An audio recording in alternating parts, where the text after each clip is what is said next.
Eh bien, ce point commun, c'est Léonard de Pise, plus connu sous le nom de Leonardo Fibonacci, qui vécut à Pise en Italie, justement à l'époque où l'on construisait la célèbre tour penchée vers l'an 1200.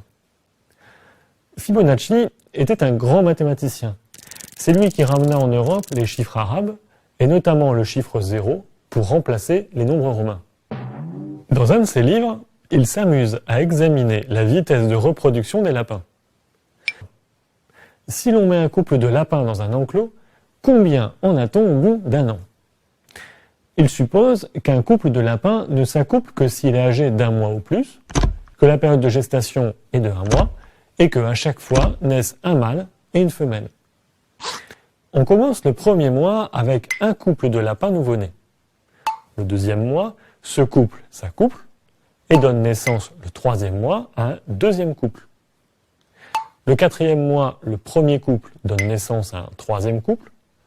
Le cinquième mois, le premier couple donne naissance à un quatrième couple, tandis que le deuxième couple donne naissance à son premier couple, ce qui fait 5 couples au total. Le sixième mois, on aura ainsi 8 couples, et 13 au septième mois. Au bout d'un an, on a 144 couples de lapins. Eh bien, la suite des nombres générés s'est révélée extrêmement intéressante. On les appelle les nombres de Fibonacci. Et le nombre pour un mois donné s'obtient simplement en faisant la somme des nombres des 2 mois précédents. Par exemple, on a vu que le nombre de lapins du sixième mois, c'est-à-dire le sixième nombre de Fibonacci, est 8, et que le septième est 13. Le huitième est donc 8 plus 13, soit 21.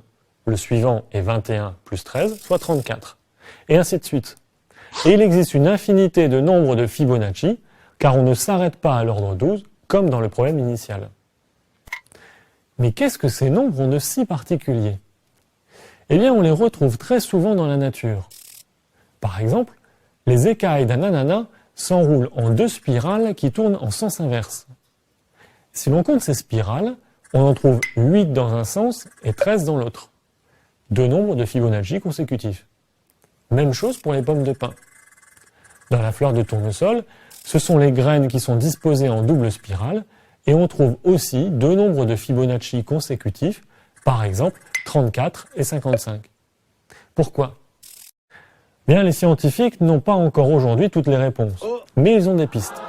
Regardons par exemple comment poussent les feuilles d'une plante.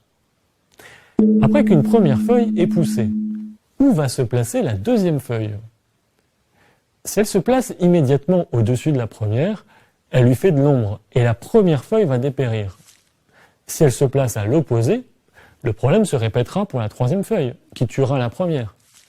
Si l'on choisit un tiers de tour, ce sera la quatrième feuille qui tuera la première. Idéalement, il faut choisir un angle pour lequel on n'aura jamais une feuille exactement au-dessus d'une autre feuille. L'angle le plus efficace pour ça, les mathématiciens le connaissent bien. C'est 137,5 degrés, qu'on appelle l'angle d'or. Et effectivement, on constate que dans la nature, les feuilles poussent en hélice autour de la tige en faisant à chaque fois cet angle par rapport à la feuille précédente. L'angle d'or, on l'obtient en divisant un tour complet, 360 degrés, par le nombre d'or, 1,618. Et justement, lorsqu'on divise 2 nombres de Fibonacci successifs, on obtient le nombre d'or, du moins pour les nombres suffisamment grands.